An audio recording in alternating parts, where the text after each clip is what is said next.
They abandoned me as a kid. Now that I finally have a home of my own, they want a room like nothing ever happened. I'm James, 30M, and I've spent most of my life trying to come to terms with being the child my parents didn't want. When I was 10 years old, my parents shipped me off to my grandfather's farm after my twin sisters were born. They claimed they couldn't handle 3 children, but the truth was they simply wanted to focus on their daughters. Growing up on my grandfather's farm wasn't terrible. My grandfather was a good man who taught me the value of hard work, responsibility, and self-reliance. He was strict but fair, and he made sure I had everything I needed. But the sting of being sent away never truly faded. During the early years, my parents would visit occasionally, bringing my sisters along for brief, awkward meetings where I felt more like a distant relative than their son. As time passed, the visits became less frequent. By the time I was a teenager, they'd call on my birthday and major holidays, but that was about it. My grandfather never spoke ill of my parents, but I could see the sadness in his eyes whenever the topic came up. Your parents are making their choices, he'd say. But you're making yours, too, and that's what matters. When I was 18, my grandfather helped me apply for college. I earned a partial scholarship, and he covered the rest. Education is the one thing nobody can take from you, he'd tell me. I studied agriculture and business, planning to eventually take over the farm. But life had other plans. My grandfather passed away during my junior year of college. It was sudden, a heart attack while he was out in the fields. I was devastated. He left me the farm and everything he had, which wasn't much beyond the land and equipment.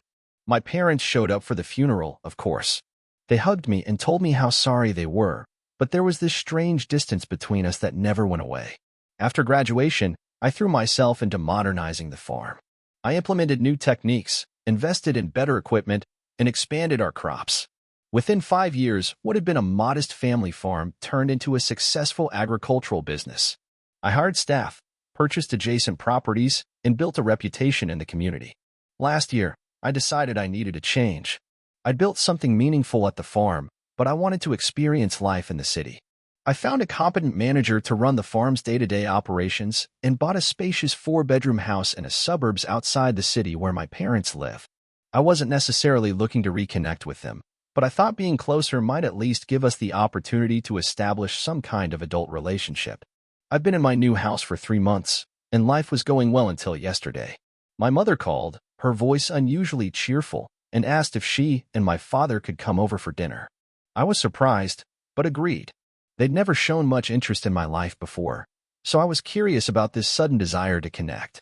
They arrived with a bottle of wine and awkward smiles. After some painfully forced small talk about my lovely home and how successful I'd become, they finally revealed the real reason for their visit.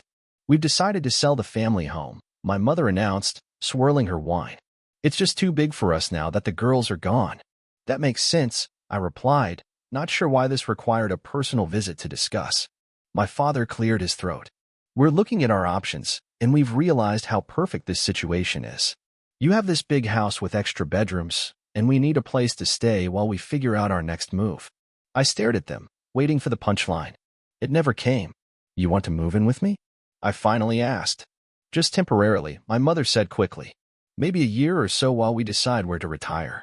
It would give us a chance to reconnect as a family. I couldn't believe what I was hearing. These people, who had shipped me off to my grandfather's farm because I was inconvenient, now expected me to welcome them into my home with open arms. They spoke as if our estrangement was just an unfortunate circumstance, not a direct result of their decision to abandon me. What about the money from selling your house? I asked. Well, we're planning to use that for our retirement, my father explained. Property values have gone up, and we want to make the most of our investment. I nodded slowly, trying to process the audacity of their request. So, let me get this straight.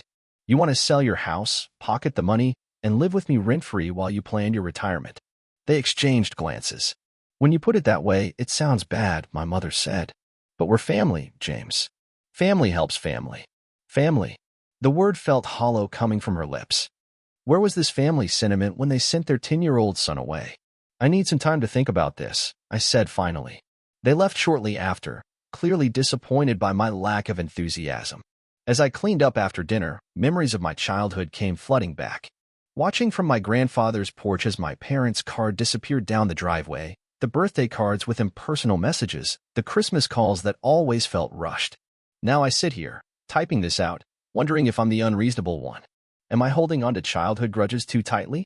Or am I right to feel angry about their presumption that I owe them anything after they essentially discarded me when I became inconvenient? The most infuriating part is that they've never acknowledged what they did. They talk about me moving to my grandfather's farm as if it was a normal arrangement that any family might make, not the abandonment of a child. I'm not sure what to do. Part of me wants to tell them exactly where they can stick their retirement plans. Another part wonders if this might be an opportunity to finally address the elephant in the room that we've been ignoring for 20 years. Any advice would be appreciated. Update.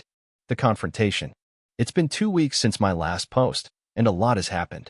First, I want to thank everyone for their advice and support. Reading through your comments helped me realize I wasn't overreacting to my parents' request. After thinking it over, I decided to meet with my parents again.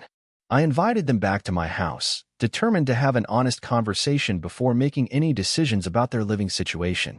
They arrived looking hopeful, clearly assuming I was going to agree to their plan. My mother brought a binder full of house listings they were considering selling to, and my father immediately started talking about which bedroom they'd prefer. Before we discuss any of that, I interrupted, "There's something we need to talk about first." They exchanged glances, and my mother's smile faltered. "What is it, dear?" "I want to talk about what happened when I was 10, I said, keeping my voice steady. "About you sending me to live with Grandpa." The atmosphere in the room changed instantly.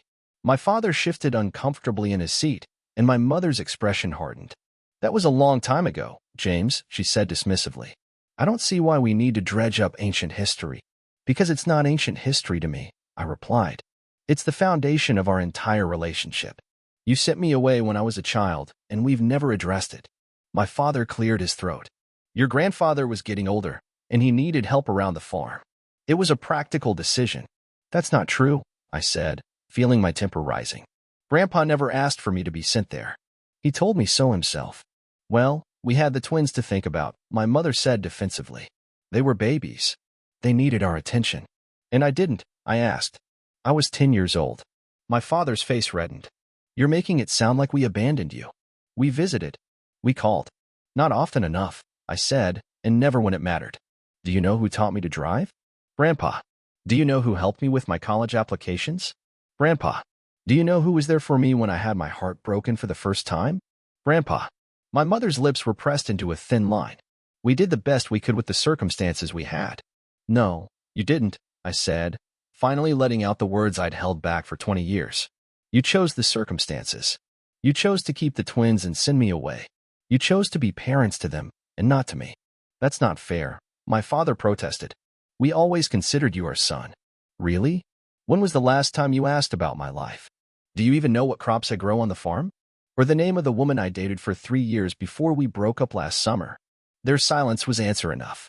"I've spent my entire adult life trying to convince myself that what you did was somehow justifiable," I continued. "That maybe you were struggling financially, or that Grandpa really did need the help. But the truth is, you just didn't want me around anymore. I was inconvenient." My mother's eyes filled with tears. But they weren't the tears of remorse. They were the tears of someone who'd been caught and didn't like being confronted with the reality of their actions. "If that's how you feel, perhaps we should look at other options for our living situation," she said coldly. "I think that would be best," I agreed.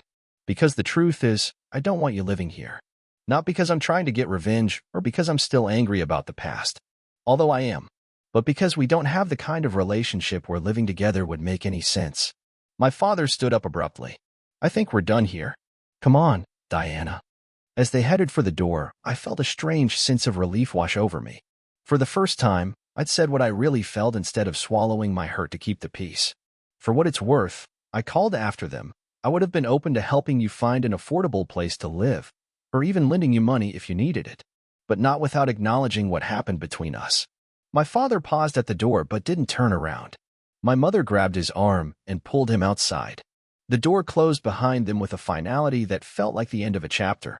I expected to feel worse after they left, guilty, perhaps, or sad about the further deterioration of our already strained relationship.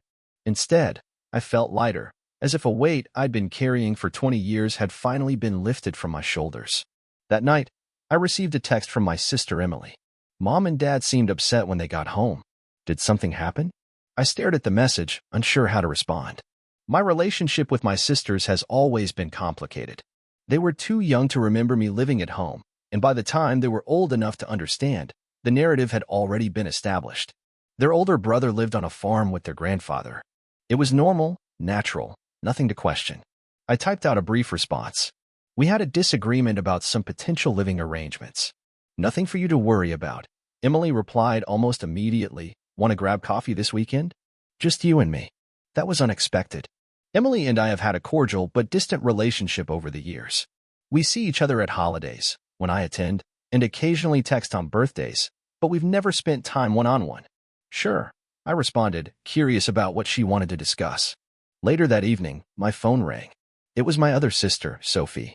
Unlike Emily, who at least makes an effort to maintain contact, Sophie and I barely speak. What did you say to Mom and Dad? She demanded without preamble. Hello to you too, Sophie, I said. They're really upset. Mom's been crying all evening. I sighed. It was a private conversation between me and our parents. If they want to tell you about it, that's up to them. It's about them moving in with you, isn't it? Why can't you just help them out? It's not like you don't have the space. There's a lot more to it than that, Sophie. Things you don't know about. What's that supposed to mean? I hesitated, not wanting to drag my sisters into this. Despite everything, I didn't want to tarnish their relationship with our parents. Ask Mom and Dad about what happened when I was 10. Ask them why I went to live with Grandpa. There was silence on the other end. Then, what are you talking about? You went to live with Grandpa because you wanted to. Because you loved the farm. I closed my eyes, not surprised that this was the story they'd been told. That's not what happened, Sophie. But like I said, ask them. I ended the call feeling emotionally drained, but strangely at peace. For the first time in my adult life, I'd stood up for myself against my parents. I'd spoken my truth. Whether they acknowledged it or not, I knew what had happened, and I wasn't going to pretend anymore. Tomorrow, I'm meeting Emily for coffee. I'm not sure what to expect, but I'm going with an open mind. My sisters aren't responsible for what our parents did, and maybe it's time I made more of an effort to build a relationship with them independent of our parents. I'll update again after I talk to Emily. Update 2. Family intervention the past week has been a whirlwind. My coffee with Emily led to revelations I never expected, and the aftermath has been both painful and healing in ways I couldn't have anticipated. When I arrived at the cafe, Emily was already there, sitting at a corner table with 2 cups of coffee. She smiled nervously as I approached, and I could tell immediately that this wasn't just a casual catch-up. I ordered for you, she said. Black. 1 sugar, right? I was surprised she remembered how I take my coffee. Thanks. We exchanged pleasantries for a few minutes, talking about her job as a kindergarten teacher and my farm. There was an underlying tension, though, and finally Emily took a deep breath and got to the point. Sophie told me about your conversation, she said, about what you said regarding why you went to live with Grandpa. I nodded, waiting for her to continue. James, I don't understand. Mom and Dad always told us you wanted to go live on the farm, that you begged them to let you stay with Grandpa because you loved it there so much. That's not what happened, I said quietly. Emily's eyes searched mine. Then what had happened? I hesitated, not wanting to burden her with this, but also tired of carrying the truth alone. They sent me away, Emily. After you and Sophie were born, they decided they couldn't handle 3 kids. So they packed my bags and drove me to Grandpa's farm. Her face paled. No, that can't be right. They wouldn't do that. I was 10 years old, I continued. I remember crying as they drove away. Grandpa told me it was just temporary, that they needed some time to adjust to having the twins. But weeks turned into months and months into years. Emily's eyes filled with tears. But they visited. They brought us to see you. Rarely, I said, and the visits became less frequent as time went on. By the time I was in high school, I was lucky if I saw them once or twice a year. She shook her head, clearly struggling to reconcile what I was saying with the parents she knew. Why didn't you ever say anything? What was there to say? By the time you and Sophie were old enough to understand, the arrangement was firmly established. And honestly, I didn't want to put that burden on you. It wasn't your fault. Emily was quiet for a long moment. Then she pulled out her phone. I need to talk to Sophie about this. 20 minutes later, Sophie arrived at the cafe, her face a storm of emotions. She sat down without greeting me, looking directly at Emily. Did he tell you the same story he told me? Emily nodded, her expression somber. Sophie turned to me, her eyes narrowed. I don't believe you. Why would you make up something like this? I'm not making anything up, Sophie, I said calmly. I'm telling you what happened. Our parents would never abandon their child, she insisted. Never. I didn't say they abandoned me, I clarified, but that's exactly what it had felt like. They sent me to live with Grandpa. They didn't completely cut contact. They just prioritized their new family over their existing one. Sophie's face flushed with anger. This is ridiculous. I'm calling Mom. Before I could object, she had her phone out and was dialing. She put it on speaker as our mother answered. Sophie, is everything okay? I'm with James and Emily, Sophie said, her voice tight. James is telling us some crazy story about you and Dad sending him away when he was 10 because you couldn't handle 3 kids. Tell him he's wrong. There was a long silence on the other end of the line. Too long. Mom, Emily prompted, her voice wavering. Our mother sighed heavily. It's complicated, girls. Your father and I were struggling after you were born. Twins are a lot of work, and we were overwhelmed. James's grandfather offered to take him for a while to help us out. For a while? I couldn't help but interject. I never lived at home again. Another pause. Like I said, it's complicated. We thought it was best for everyone.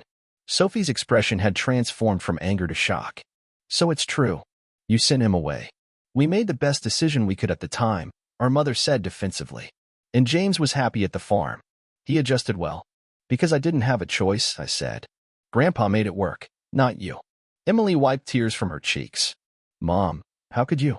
You girls are too young to understand what it was like, our mother said, her voice hardening. We had 2 newborns, financial problems, and your father was working overtime. Something had to give. Something, not someone, I said. I was your child, not an object to be discarded when things got difficult. That's enough, our mother snapped. I'm not having this conversation over the phone. If you want to discuss this, we'll do it as a family, face to face. She hung up, leaving the 3 of us sitting in stunned silence. Sophie looked shell-shocked. I can't believe this. All these years, we thought. I know, I said gently. It's not your fault. You were too young to remember me living at home, and by the time you were old enough to ask questions, the story was already set. Emily reached across the table and took my hand. I'm so sorry, James. I had no idea. The next day, I received a text from my father requesting a family meeting at their house. I was hesitant, but Emily and Sophie both urged me to come, saying they needed to hear the full story with everyone present. When I arrived, the atmosphere was tense. My parents sat on one side of the living room, Emily and Sophie on the other. I took a seat in a separate armchair, feeling like an outsider as always. My father cleared his throat. We're here to clear the air about certain misunderstandings. There's no misunderstanding, I said quietly. I told Emily and Sophie the truth about why I went to live with Grandpa. My mother's jaw tightened. You've given them a very one-sided version of events. Then what's your version? Sophie asked, her voice uncharacteristically firm. My parents exchanged glances, and my father began speaking. He talked about how difficult it had been after the twins were born, how they were struggling financially, how my grandfather had suggested I come stay with him. It was supposed to be temporary, he insisted. But you seemed so happy there, James. You were thriving in ways you never had at home. Because Grandpa actually paid attention to me, I said. Because he made me feel wanted. We always wanted you, my mother protested weakly. Really? Is that why you never asked me to come back home? Is that why your visits became less and less frequent? Is that why you missed my high school graduation? We were there for your graduation, my father objected. No, you weren't. You had a last-minute emergency with Sophie's dance recital, remember? My mother at least had the grace to look ashamed. We made mistakes, James. We're not denying that. But we never stopped loving you. Love isn't enough, I said. Actions matter. And your actions showed me exactly where I stood in your priorities. Emily, who had been quiet until now, spoke up. Why didn't you ever tell us the truth? Why did you lie to us about why James lived with Grandpa? My mother looked down at her hands. We didn't want you girls to feel guilty or responsible. So instead you let us believe that James chose to leave. Sophie's voice cracked. Do you know how that shaped our relationship with him? We thought he preferred living on the farm to being with his family. The conversation continued for hours, circling around the same points. My parents alternated between defending their decision and offering half-hearted apologies. Emily and Sophie asked questions, trying to understand how their childhood memories fit into this new reality. I mostly listened, having said what I needed to say. Eventually, my father brought up the original issue. About our living situation. No, I cut him off. That's not happening. Not now. Maybe not ever. He nodded, looking resigned. I understand. As I was leaving, Emily and Sophie walked me to my car. I still can't believe it, Sophie said, shaking her head. All these years I thought you didn't want to be around us. It was never about you, I assured her. I wish I had gotten to know you both better growing up. Maybe it's not too late, Emily suggested tentatively. For us, I mean, to be real siblings. For the first time in years, I felt a flicker of hope about my family. Not for my relationship with my parents. I'm not sure they can ever be fully repaired, but for the possibility of building something meaningful with my sisters. I'd like that, I said. As I drove home, I felt a mixture of emotions. Anger at my parents, sorrow for the childhood I lost, but also a strange sense of relief. The truth was finally out in the open, acknowledged by everyone. It wouldn't change the past, but maybe it could shape a different future. I'll update again after I've had some time to process everything. Final update: building new connections. It's been 6 months since my last update, and I wanted to share how things have evolved. So much has changed, both in terms of my relationship with my family and in how I view my own past. First, my parents did sell their house. They ended up buying a small condo in a retirement community about an hour away. They never asked to move in with me again, which was a relief. Our relationship remained strained, but there's been a shift. The confrontation forced them to acknowledge what they did, even if they still try to justify it. I've decided that I don't need their full acceptance of responsibility to move forward with my life. I see them occasionally, usually in the presence of my sisters, and our interactions are civil if not warm. The most significant change has been in my relationship with Emily and Sophie. After learning the truth about my childhood, they both made concerted efforts to connect with me in ways they never had before. Emily started by asking to see the farm. I was surprised but agreed to show her around. She spent a weekend with me, walking the fields, meeting the staff, and looking through old photo albums my grandfather had kept. She was particularly moved by a series of pictures from my high school graduation. Photos that showed Grandpa standing proudly next to me in my cap and gown, our parents notably absent. I never realized how much we missed, she said, tracing the edge of the photo. All the important moments in your life. Grandpa was there, I told her. He never missed anything. She looked up at me, her eyes filled with tears. I wish I had known him better. And I wish I had known you. That weekend was a turning point for us. Emily and I discovered we share many of the same interests, a love of classic literature, a passion for gardening, and a wry sense of humor that often catches people off guard. We started a tradition of weekly phone calls and monthly visits, alternating between her coming to the farm and me visiting her in the city. Sophie took longer to come around. The revelation about our parents hit her particularly hard, as she had always been closest to them. For a while, she directed her anger at me, as if by telling the truth I had somehow created the problem. But gradually, she began to see things differently. About 2 months after the confrontation, she called me out of the blue. "Can I ask you something personal?" she said, without preamble. "Sure," I replied, curious. "Did you hate us? When we were kids, I mean. Did you hate Emily and me because they kept us and sent you away?" The question caught me off guard. "No, Sophie, I never hated you. You were babies. You had no part in their decision. But after, when we were growing up, and you saw how differently they treated us." I took a moment to consider my answer. "There were times I was jealous," I admitted. "Times I wondered why they could love you both so easily when they didn't seem to have enough love for me. But I never hated you for it. If anything, I felt disconnected from you. Like you were family in name only." She was quiet for a long time. "I want to change that," she finally said. "I want to be your sister, not just someone you're related to." Since then, Sophie has made an effort to include me in her life. She introduced me to her fiancé, invited me to her gallery showing she's an artist, and started sending me random texts throughout the week. Funny memes, updates about her day, questions about the farm. Small things, but they've started to build a bridge between us. Last month, something unexpected happened. I decided to go through some of my grandfather's old papers, partly out of nostalgia and partly to make sure all the farm's legal documents were in order. Tucked among old tax returns and property deeds, I found a series of letters my grandfather had written to my parents over the years. The letters were never sent. They were drafts, each one dated and carefully preserved. They spanned the entire time I lived with him, from when I was 10 until his death when I was in college. In them, my grandfather repeatedly asked my parents to reconsider their decision to bring me home to be the parents I deserved.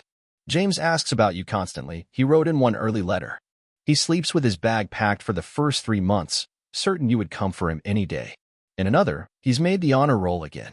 I wish you had been there to see his face when he showed me his report card.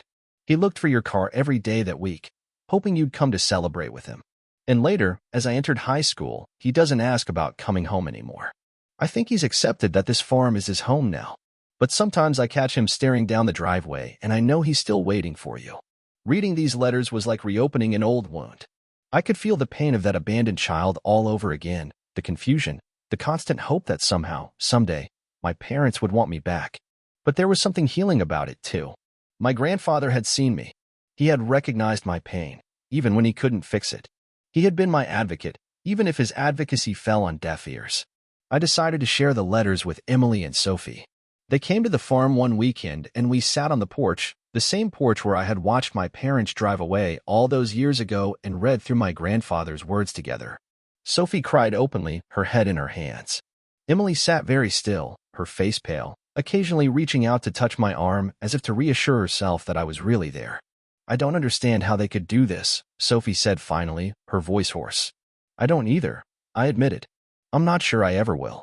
Emily picked up one of the letters, her fingers tracing our grandfather's handwriting. "He loved you so much." "Yes," I agreed. "He did." "We love you, too," Sophie said suddenly, fiercely. "I know it's not the same. I know it doesn't make up for anything, but we do." I looked at my sisters, really looked at them. Emily with her thoughtful eyes and quiet strength, Sophie with her artistic passion and newfound determination. For the first time, I didn't see them as extensions of our parents or as the children who had replaced me. I saw them as individuals, as people who had been caught in the same dysfunctional family system that had hurt me, albeit in very different ways. "I know," I told them, "and I love you both." Last week, we had our first ever siblings-only vacation. We rented a cabin by a lake and spent 4 days fishing, hiking, and getting to know each other as adults. We talked about our childhoods, mine on the farm, theirs in the suburbs. We shared stories about our grandfather, filling in gaps for each other. We laughed, we argued. We drank too much wine one night and ended up stargazing on the dock until dawn. It wasn't perfect. There were awkward moments, times when the weight of our shared past created a tension that was hard to break through. But there were also moments of genuine connection, of shared understanding, of hope for a future where we're truly family, not just people bound by blood and complicated history. As for my parents, I've decided to maintain boundaries while not completely cutting them out of my life. They've started to realize that their actions have consequences, that relationships require nurturing, that love is shown through actions, not just words. Whether they can truly understand the depth of what they did, I don't know. But I'm no longer waiting for their approval or acceptance. I've built a good life for myself, and now I'm building real relationships with my sisters. The farm is thriving. My house in the suburbs feels more like home every day, and for the first time in my life, I feel like I have family members who truly see me and value me for who I am. I still visit my grandfather's grave regularly. I bring him updates about the farm, about my life, about this unexpected connection I'm forming with my sisters. I like to think he'd be proud, not just of what I've accomplished, but of who I've become despite everything.